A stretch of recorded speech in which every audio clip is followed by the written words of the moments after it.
श्रीर्णमोचन महागणपति स्तोत्र विनियोगः। ओम अस्य श्रीर्णमोचन महागणपति स्तोत्रस्य शुक्राचार्य ऋषिः अनुष्टुप् छन्दः। श्रीर्णमोचक महागणपतिर्देवता मम ऋणमोचन महागणपति प्रसाद सिद्ध्यर्थे जपे विनियोगः। रक्तांगम रक्तवस्त्रं सितकुसुमगणैः पूजितम रक्तगन्धे क्षीराब्धवरत्नपीठे सुरतरुविमले रत्नसिंहासनस्थ दोर्भिः पाशाङ्कुशेष्टाभयधरमतुलं चन्द्रमौलिं त्रिनेत्रं ध्यायेत् शान्त्यरतमीशं गणपतिममलं श्रीसमेतं प्रसन्नं। स्मरामि देवदेवेशं वक्रतुण्डं महाबलं षडक्षरं कृपासिन्धुं नमामि ऋणमुक्तये। एकाक्षरमेकदन्तम् एकं ब्रह्म सनातनम् एकमेवाद्वितीयं च नमामि ऋणमुक्तये। महागणपतिं देवं महासत्त्वं महाबलं महाविघ्नहरं शम्भो नमामि ऋणमुक्तये। कृष्णाम्बरं कृष्णवर्णं कृष्णगन्धानुलेपनं कृष्णसर्वोपवीतं च नमामि ऋणमुक्तये। रक्ताम्बरं रक्तवर्णं रक्तगन्धानुलेपनं रक्तपुष्पप्रियं देवं नमामि ऋणमुक्तये। पीताम्बरं पीतवर्णं पीतगन्धानुलेपनं पीतपुष्पप्रियं देवं नमामि ऋणमुक्तये। धूम्राम्बरं धूम्रवर्णं धूम्रगन्धानुलेपनं होमधूमप्रियं देवं नमामि ऋणमुक्तये। भालनेत्रं भालचन्द्रं पाशाङ्कुशधरं विभुं चामरालङ्कृतं देवं नमामि ऋणमुक्तये। इदं तृणहरमस्तोत्रं सन्ध्यायां यः पठेन्नरः षण्मासाभ्यन्तरेणेव ऋणमुक्तो भविष्यति। श्रीधूमावती स्तोत्रम् विवर्णा चञ्चला दुष्टा दीर्घा च मलिनाम्बरा विमुक्तकुन्तला रूक्ष्या विधवा विरलद्विजा काकध्वजरथारूढा विलम्बितपयोधरा शूर्पहस्तातिरोक्षाक्ष्या धूतहस्तावरान्विता प्रवृद्धघोणा तु भृशं कुटिला कुटिलेक्षणा शुतपिपासार्दिता ध्येया भयदा कालहास्पदा अत्युच्चामलिनाम्बराखिलजनोद्वेगावहा दुर्मदा रूक्ष्यात्सित्रितया विशालदशना सूर्योदरी चञ्चला प्रश्वेदाम्बुचिता शुदाकुलतनुः कृष्णातिरोक्षप्रभा ध्येया मुक्तकचा सदा प्रियकलिर्धूमावती मन्त्रिणा। रक्ताङ्गं रक्तवस्त्रं सितकुसुमगणैः पूजितं रक्तगन्धे क्षीराब्धवरत्नपीठे सुरतरुविमले रत्नसिंहासनस्थ दोर्भिः पाशाङ्कुशेष्टाभयधरमतुलं चन्द्रमौलिं त्रिनेत्रं ध्यायेत् शान्त्यरतमीशं गणपतिममलं श्रीसमेतं प्रसन्नं। स्मरामि देवदेवेशं वक्रतुण्डं महाबलं षडक्षरं कृपासिन्धुं नमामि ऋणमुक्तये। एकाक्षरमेकदन्तम् एकं ब्रह्म सनातनम् एकमेवाद्वितीयं च नमामि ऋणमुक्तये। महागणपतिं देवं महासत्त्वं महाबलं महाविघ्नहरं शम्भो नमामि ऋणमुक्तये। कृष्णाम्बरं कृष्णवर्णं कृष्णगन्धानुलेपनं कृष्णसर्वोपवीतं च नमामि ऋणमुक्तये। रक्ताम्बरं रक्तवर्णं रक्तगन्धानुलेपनं रक्तपुष्पप्रियं देवं नमामि ऋणमुक्तये। पीताम्बरं पीतवर्णं पीतगन्धानुलेपनं पीतपुष्पप्रियं देवं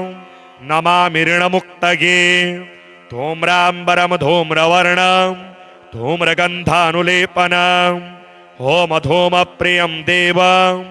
नमामि ऋणमुक्तये भालनेत्रं भालचन्द्रं पाशाङ्कुशधरं विभुं चामरालङ्कृतं देवं नमामि ऋणमुक्तये इदं तृणहरमस्तोत्रं सन्ध्यायां यः पठेन्नरः षण्मासाभ्यन्तरेणेव ऋणमुक्तो भविष्यति। श्रीधूमावती स्तोत्र विवर्णा चञ्चला दुष्टा दीर्घा च मलिनाम्बरा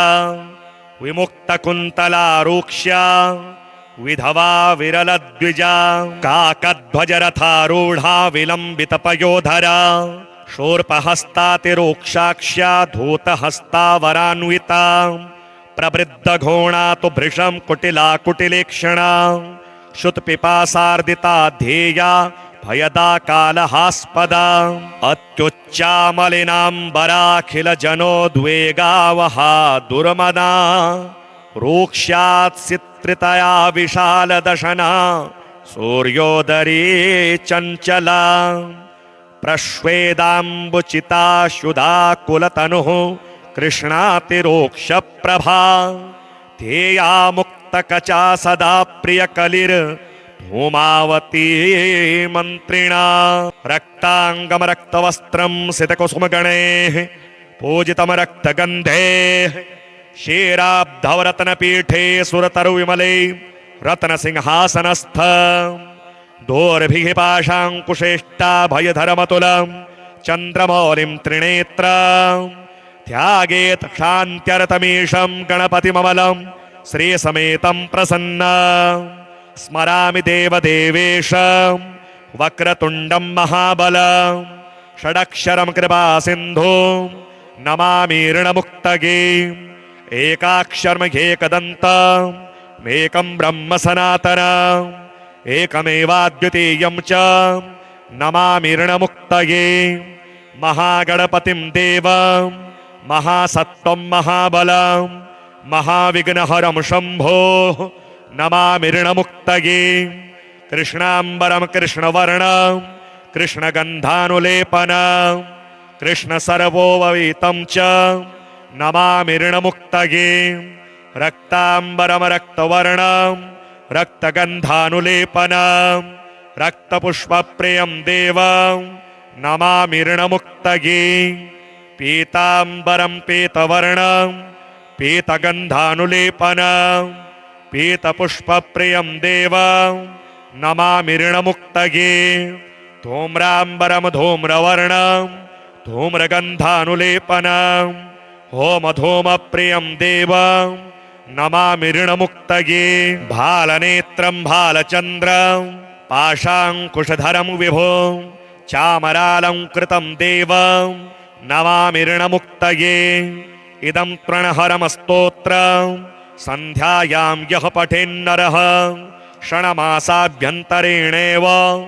ऋणमुक्तो भविष्यति। श्रीधूमावती स्तोत्र विवर्णा चञ्चला दुष्टा दीर्घा च मलिनाम्बरा विमुक्तकुन्तला रूक्ष्या विधवा विरलद्विजा काकध्वजरथारूढा विलम्बितपयोधरा शूर्पहस्तातिरोक्षाक्ष्या धूतहस्तावरान्विता प्रवृद्धघोणा तु भृशं कुटिला कुटिलेक्षणा श्रुतपिपासार्दिता ध्येया भयदा कालहास्पदा अत्युच्चामलिनाम्बराखिलजनोद्वेगावहा दुर्मदा रूक्ष्यात्सित्रितया विशालदशना सूर्योदरी चञ्चला प्रश्वेदाम्बुचिता शुदाकुलतनुः कृष्णातिरोक्षप्रभा ध्येया मुक्तकचा सदा प्रियकलिर्धूमावती मन्त्रिणा रक्ताङ्गमरक्तवस्त्रं सितकुसुमगणैः पूजितं रक्तगन्धैः क्षीराब्धवरत्नपीठे सुरतरुविमले रत्नसिंहासनस्थ दोर्भिः पाशाङ्कुशेष्टाभयधरमतुलं चन्द्रमौलिं त्रिनेत्रं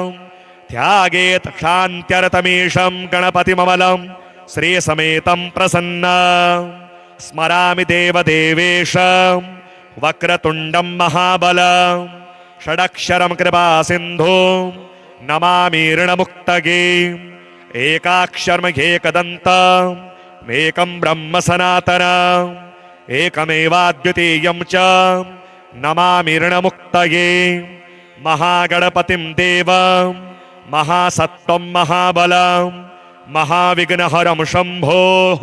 नमामि ऋणमुक्तये कृष्णाम्बरं कृष्णवर्णं कृष्णगन्धानुलेपनं कृष्णसर्वोपवीतं च नमामि ऋणमुक्तये रक्ताम्बरं रक्तवर्णं रक्तगन्धानुलेपनं रक्तपुष्पप्रियं देवं नमामि ऋणमुक्तये पीताम्बरं पीतवर्णं पीतगन्धानुलेपनं पीतपुष्पप्रियं देवं नमामि ऋणमुक्तये धूम्राम्बरं धूम्रवर्णं धूम्रगन्धानुलेपनं होमधूमप्रियं देवं नमामि ऋणमुक्तये भालनेत्रं भालचन्द्रं पाशाङ्कुशधरं विभुं चामरालङ्कृतं देवं नमामि ऋणमुक्तये इदं तृणहरमस्तोत्रं सन्ध्यायां यः पठेन्नरः षण्मासाभ्यन्तरेणेव ऋणमुक्तो भविष्यति श्रीधूमावती स्तोत्रम् विवर्णा चञ्चला दुष्टा दीर्घा च मलिनाम्बरा विमुक्तकुन्तला रूक्ष्या विधवा विरलद्विजा काकध्वजरथारूढा विलम्बितपयोधरा शूर्पहस्तातिरोक्षाक्ष्या धूतहस्तावरान्विता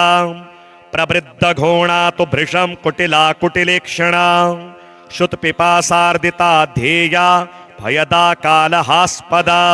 अत्युच्चामलिनाम्बराखिलजनोद्वेगावहा दुर्मदा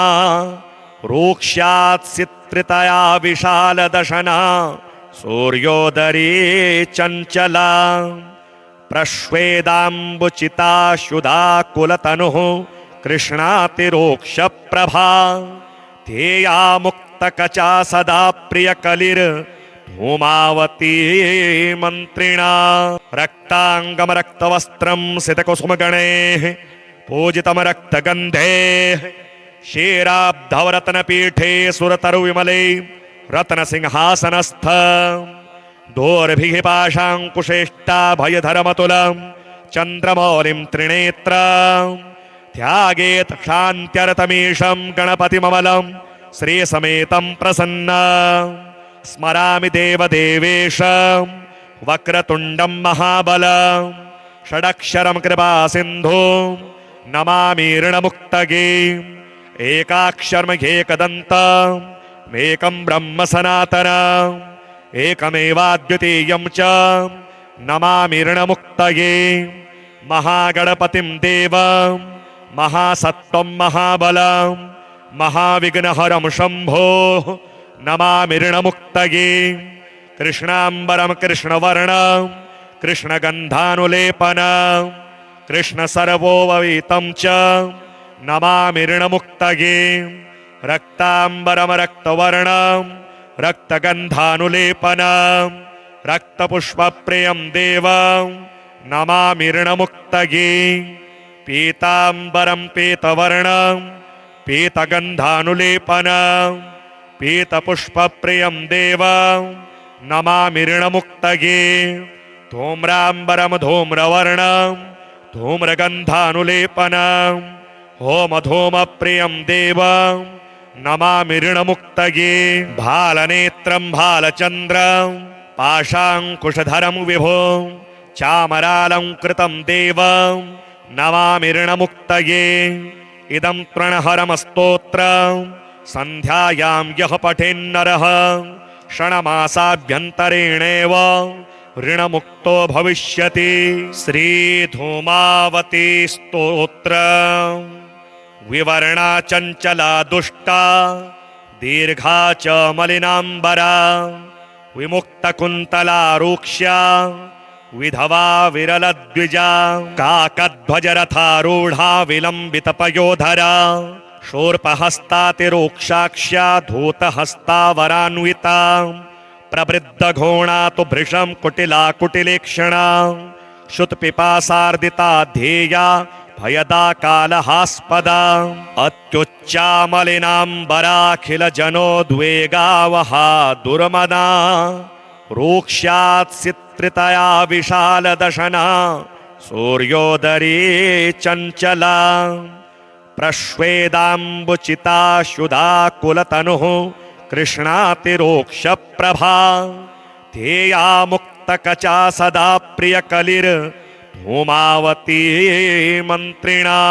रक्ताङ्गमरक्तवस्त्रं सितकुसुमगणैः पूजितं रक्तगन्धैः क्षीराब्धवरत्नपीठे सुरतरुविमले रत्नसिंहासनस्थ दोर्भिः पाशाङ्कुशेष्टाभयधरमतुलं चन्द्रमौलिं त्रिनेत्रं त्यागेत क्षान्त्यरतमीशं गणपतिममलं श्रीसमेतं प्रसन्न स्मरामि देवदेवेशं वक्रतुण्डं महाबलं षडक्षरं कृपासिन्धुं नमामि ऋणमुक्तगे एकाक्षरमेकदन्तम् एकं ब्रह्म सनातनम् एकमेवाद्वितीयं च नमामि ऋणमुक्तये महागणपतिं देवं महासत्त्वं महाबलं महाविघ्नहरं शम्भो नमामि ऋणमुक्तये कृष्णाम्बरं कृष्णवर्णं कृष्णगन्धानुलेपनं कृष्णसर्वोपवीतं च नमामि ऋणमुक्तये रक्ताम्बरं रक्तवर्णं रक्तगन्धानुलेपनं रक्तपुष्पप्रियं देवं नमामि ऋणमुक्तये पीताम्बरं पीतवर्णं पीतगन्धानुलेपनं पीतपुष्पप्रियं देवं नमामि ऋणमुक्तये धूम्राम्बरं धूम्रवर्णं धूम्रगन्धानुलेपनं होमधूमप्रियं देवं नमामि ऋणमुक्तये भालनेत्रं भालचन्द्रं पाशाङ्कुशधरं विभुं चामरालङ्कृतं देवं नमामि ऋणमुक्तये इदं तृणहरमस्तोत्रं सन्ध्यायां यः पठेन्नरः षण्मासाभ्यन्तरेणेव ऋणमुक्तो भविष्यति श्रीधूमावती स्तोत्रम् विवर्णा चञ्चला दुष्टा दीर्घा च मलिनाम्बरा विमुक्तकुन्तला रूक्ष्या विधवा विरलद्विजा काकध्वजरथारूढा विलम्बितपयोधरा शूर्पहस्तातिरोक्षाक्ष्या धूतहस्ता वरान्विता प्रवृद्धघोणा तु भृशं कुटिला कुटिलेक्षणा श्रुतपिपासार्दिता ध्येया भयदा कालहास्पदा अत्युच्चामलिनाम्बराखिलजनोद्वेगावहा दुर्मदा रूक्ष्यात्सित्रितया विशालदशना सूर्योदरी चञ्चला प्रश्वेदाम्बुचिताशुधाकुलतनुः कृष्णातिरोक्षप्रभा ध्येया मुक्तकचा सदा प्रियकलिर्धूमावती मन्त्रिणा रक्ताङ्गमरक्तवस्त्रं सितकुसुमगणैः पूजितं रक्तगन्धैः क्षीराब्धवरत्नपीठे सुरतरुविमले रत्नसिंहासनस्थ दोर्भिः पाशाङ्कुशेष्टाभयधरमतुलं चन्द्रमौलिं त्रिनेत्रं त्यागेत क्षान्त्यरतमीशं गणपतिममलं श्रीसमेतं प्रसन्न स्मरामि देवदेवेशं वक्रतुण्डं महाबलं षडक्षरं कृपासिन्धुं नमामि ऋणमुक्तये एकाक्षरमेकदन्तम् एकं ब्रह्म सनातनम् एकमेवाद्वितीयं च नमामि ऋणमुक्तये महागणपतिं देवं महासत्त्वं महाबलं महाविघ्नहरं शम्भो नमामि ऋणमुक्तये कृष्णाम्बरं कृष्णवर्णं कृष्णगन्धानुलेपनं कृष्णसर्वोपवीतं च नमामि ऋणमुक्तये रक्ताम्बरम रक्तवर्णं रक्तगन्धानुलेपनं रक्तपुष्पप्रियं देवं नमामि ऋणमुक्तये पीताम्बरं पीतवर्णं पीतगन्धानुलेपनं पीतपुष्पप्रियं देवं नमामि ऋणमुक्तये धूम्राम्बरं धूम्रवर्णं धूम्रगन्धानुलेपनं होमधूमप्रियं देवं नमामि ऋणमुक्तये भालनेत्रं भालचन्द्रं पाशाङ्कुशधरं विभुं चामरालङ्कृतं देवं नमामि ऋणमुक्तये इदं तृणहरमस्तोत्रं सन्ध्यायां यः पठेन्नरः षण्मासाभ्यन्तरेणेव ऋणमुक्तो भविष्यति। श्रीधूमावती स्तोत्रम् विवर्णा चञ्चला दुष्टा दीर्घा च मलिनाम्बरा विमुक्तकुन्तला रूक्ष्या विधवा विरलद्विजा काकध्वजरथारूढा विलम्बितपयोधरा शूर्पहस्तातिरोक्षाक्ष्या धूतहस्तावरान्विता प्रवृद्धघोणा तु भृशं कुटिला कुटिलेक्षणा श्रुतपिपासार्दिता ध्येया भयदा कालहास्पदा अत्युच्चामलिनाम्बराखिलजनोद्वेगावहा दुर्मदा रूक्ष्यात्सित्रितया विशालदशना सूर्योदरी चञ्चला प्रश्वेदाम्बुचिता शुदा कुलतनुः कृष्णातिरोक्षप्रभा ध्येया मुक्तकचा सदा प्रियकलिर्धूमावती मन्त्रिणा रक्ताङ्गमरक्तवस्त्रं सितकुसुमगणैः पूजितं रक्तगन्धैः क्षीराब्धवरत्नपीठे सुरतरुविमले रत्नसिंहासनस्थ दोर्भिः पाशाङ्कुशेष्टाभयधरमतुलं चन्द्रमौलिं त्रिनेत्रं ध्यायेत् शान्त्यरतमीशं गणपतिममलं श्रीसमेतं प्रसन्नं स्मरामि देवदेवेशं वक्रतुण्डं महाबलं षडक्षरं कृपासिन्धुं नमामि ऋणमुक्तये एकाक्षरमेकदन्तम् एकं ब्रह्म सनातनम् एकमेवाद्वितीयं च नमामि ऋणमुक्तये महागणपतिं देवं महासत्त्वं महाबलं महाविघ्नहरं शम्भोः नमामि ऋणमुक्तये कृष्णाम्बरं कृष्णवर्णं कृष्णगन्धानुलेपनं कृष्णसर्वोपवीतं च नमामि ऋणमुक्तये रक्ताम्बरं रक्तवर्णं रक्तगन्धानुलेपनं रक्तपुष्पप्रियं देवं नमामि ऋणमुक्तये पीताम्बरं पीतवर्णं पीतगन्धानुलेपनं पीतपुष्पप्रियं देवं नमामि ऋणमुक्तये धूम्राम्बरं धूम्रवर्णं धूम्रगन्धानुलेपनं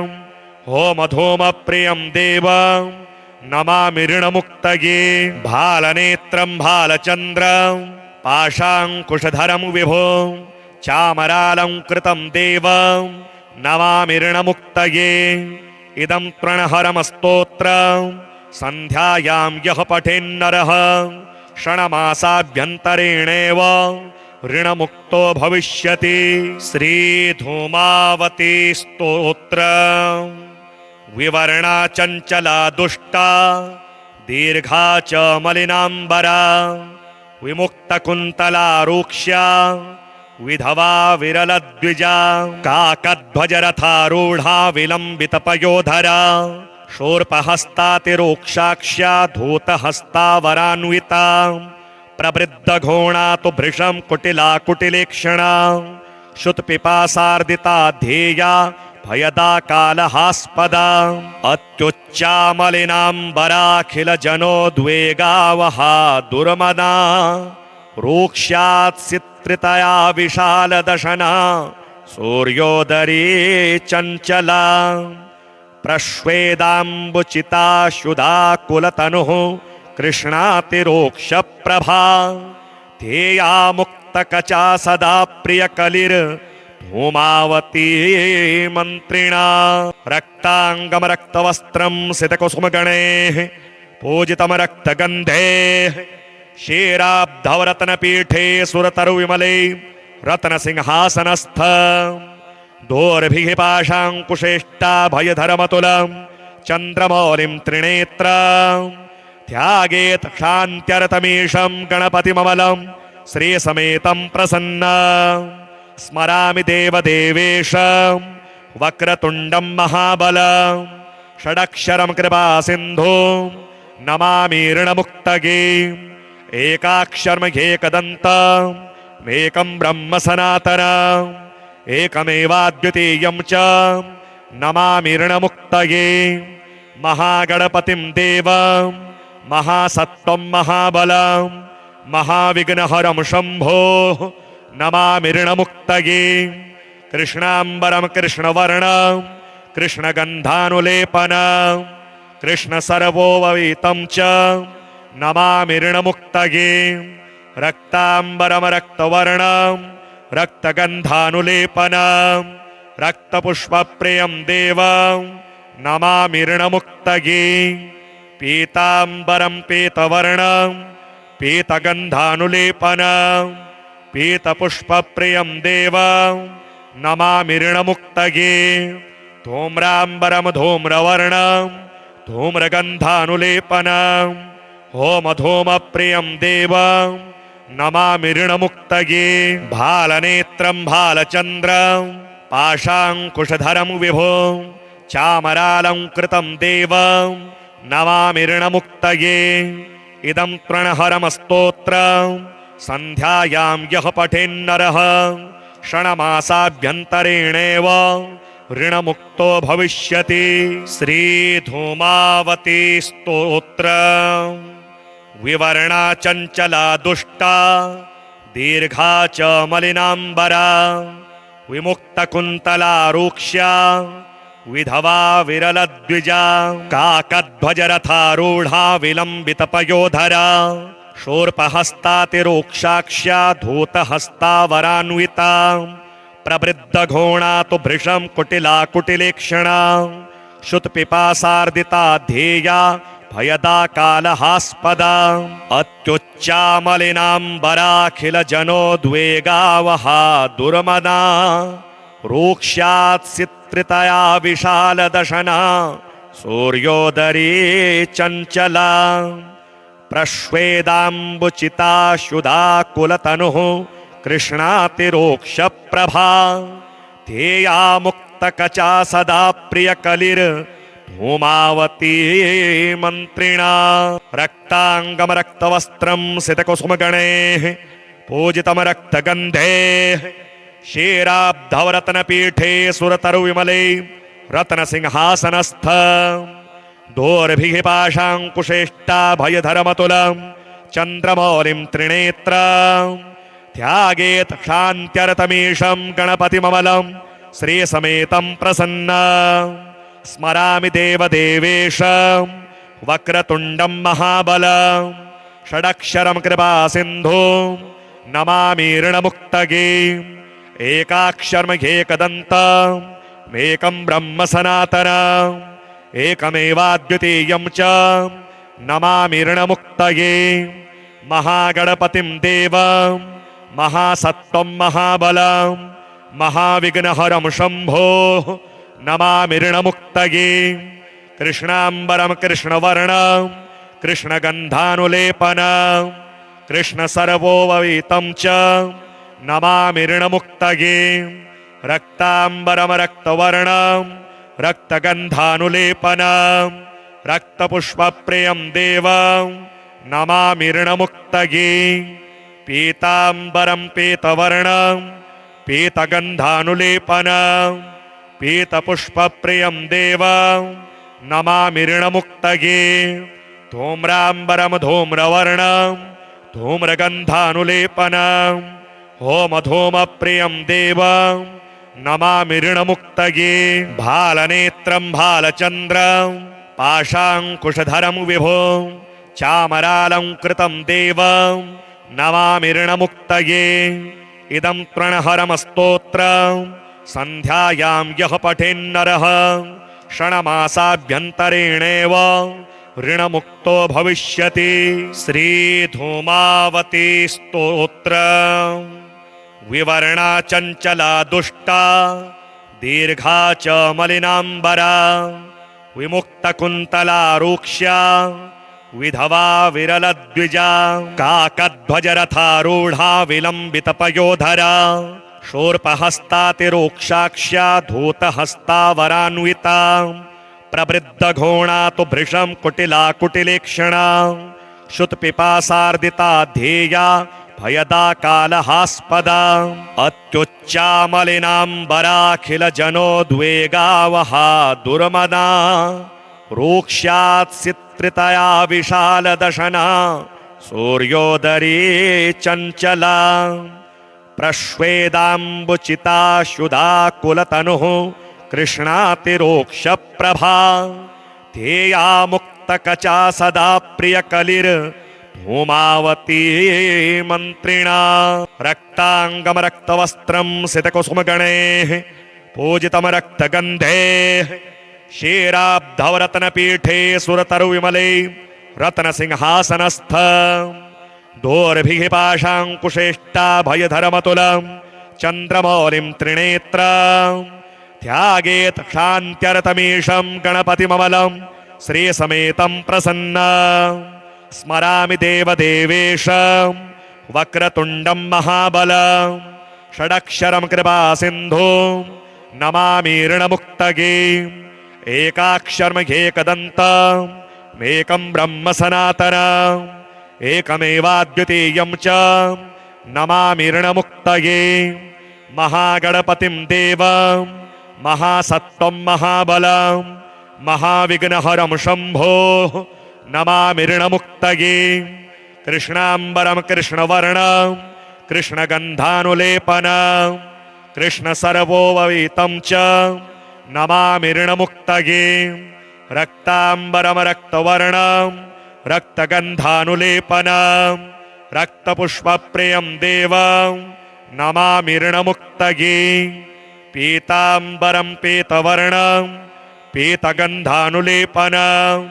पीतपुष्पप्रियं देवं नमामि ऋणमुक्तये धूम्राम्बरं धूम्रवर्णं धूम्रगन्धानुलेपनं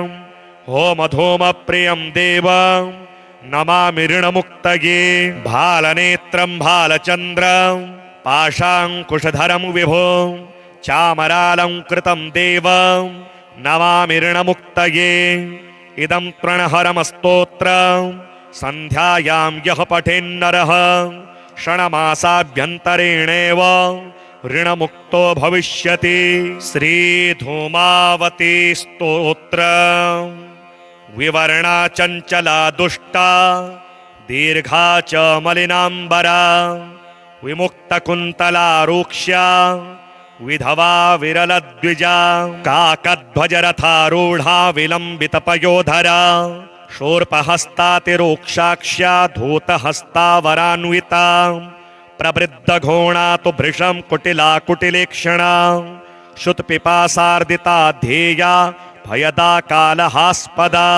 अत्युच्चामलिनाम्बराखिलजनोद्वेगावहा दुर्मदा रूक्ष्यात्सित्रितया विशालदशना सूर्योदरी चञ्चला प्रश्वेदाम्बुचिता शुदा कुलतनुः कृष्णातिरोक्षप्रभा ध्येया मुक्तकचा सदा प्रियकलिर्धूमावती मन्त्रिणा।